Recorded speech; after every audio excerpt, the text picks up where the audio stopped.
Hey, Viking fans, got to change or got to go? Talking about Ed Donatel next in 3, 2, 1.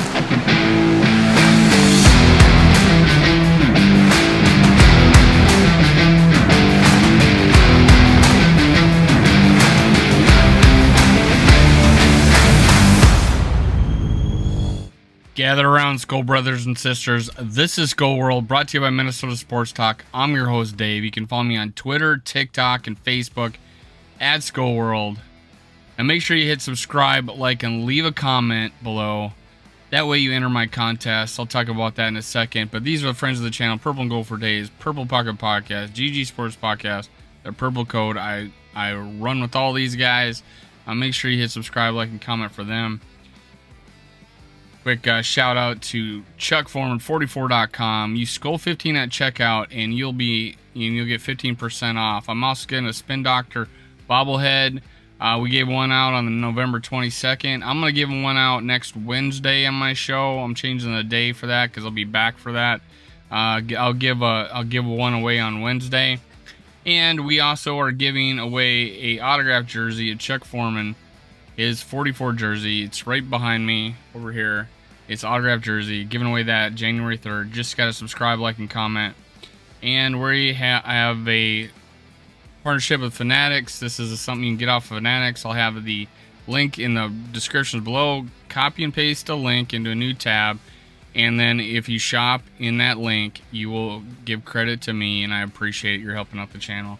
Now, let's talk about... I might as well put it up right away. I'm talking about the defense.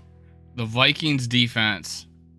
There was some shining moments for about 3 games, starting with the Miami game and then 2 games after that, where the defense really, stood up and stood out and made some plays. Like the Miami, they were on the field a lot, and our offense had 11 3-and-outs, so great. But they caused turnovers in these games, and we are a plus turnover team for the year. We know that Mike Pettin was keep it in front of you, funnel it in the middle, hit them, try to get turnovers. That was the MO of this defense. It's shining his ugly head today, where we gave up, well over 400 yards, like 460 yards, and it was easy. It was easy for them. They were 2 for 2 in the red zone, but they were scoring from all out. Ed Donatel has come out in each press conference saying we don't give up big plays when we do. That is a fact. That is something that is visibly a fact. Every game, giving up some big plays, and that we don't give up. We don't give up points, but we do, and we have. We gave up a lot of points to a Lions team that has been scoring a lot of points, but that's a team you got to beat. It's a team, if you face a team like that in the playoffs, you got to beat. And if you give up all these chunk yardage, now, this last game, the Detroit Lions, Kevin O'Connell made some bad decisions. There was the 4th down handoff in shotgun. Don't know where that came from. That is just a bad idea. Bad idea unless you got this dominant offensive line, but we're playing with a backup center and a backup left tackle. All right? Bad decision. Bad decision. And then, what do you know? Let's throw a jump pass with a short running back with a backup center and a backup left tackle. Let's do crazy things like that. However, that one, you don't expect him to fumble, and it was first down. It was first down. Catch him by surprise. But what the heck, man? What the heck? Short running back, backup center. Let's run a trick play that involves the center of the offensive line protecting and knocking down some tall people so he can jump over and throw the ball. All right. So that didn't happen.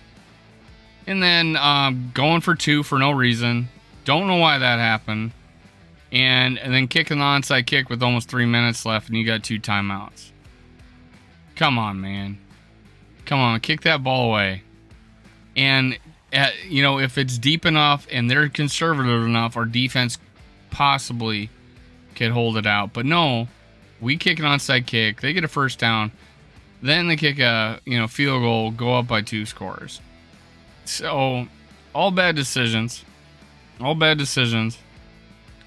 But not enough to cost us the game. Not enough to cost us the game. What cost us the game is 5 straight games allowing 400 plus total yards. Longest single season streak in franchise history.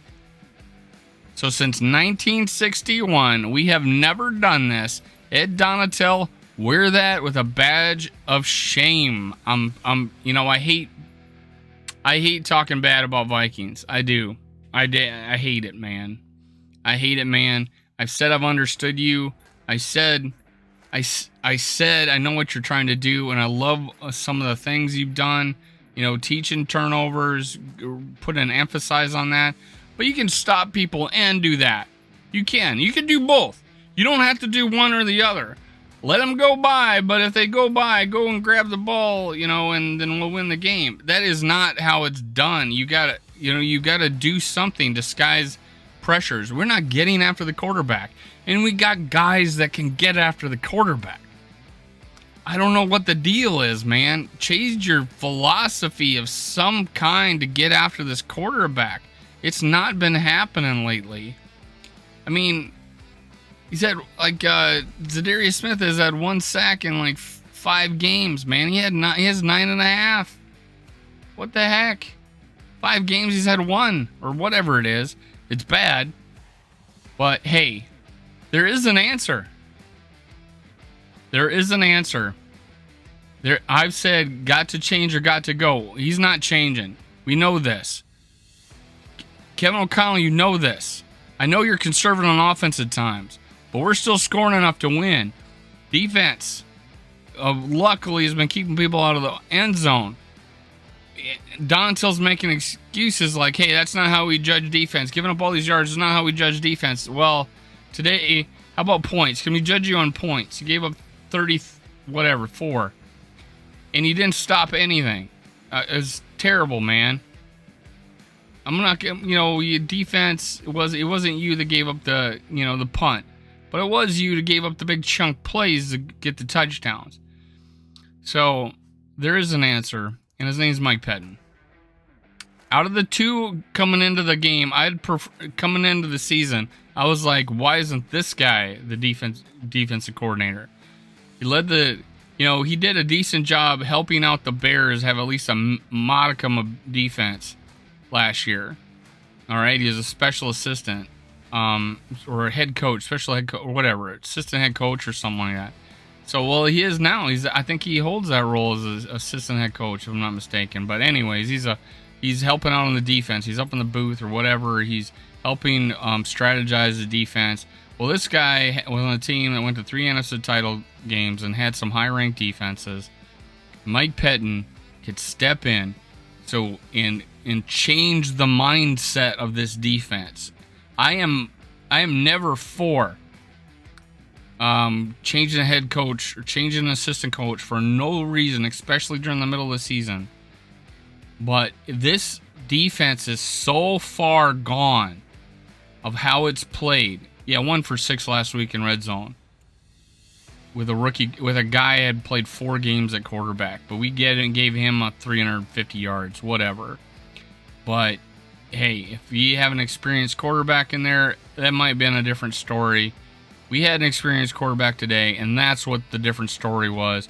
Mike Pettin is a good coach. He's the reason Zadarius Smith came. Zadarius Smith is not sacking anybody lately. And we got a guy that made Zadarius Smith's career he could step in at a moment's notice. Gotta go. Got to change or got to go. I don't know what you guys think. Tell me in your comments. I want to hear. Make sure you're subscribed, like, and leave a comment below. We can change this. We can do it. Subscribe, like, and comment below. This is Minnesota Sports Talk. Thank you for watching. Skol Vikes. Cue the music.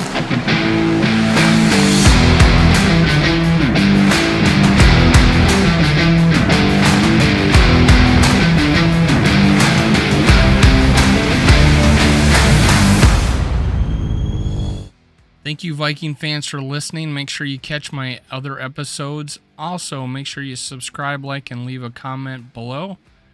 Thank you. Thank you. Thank you. Skol Vikes.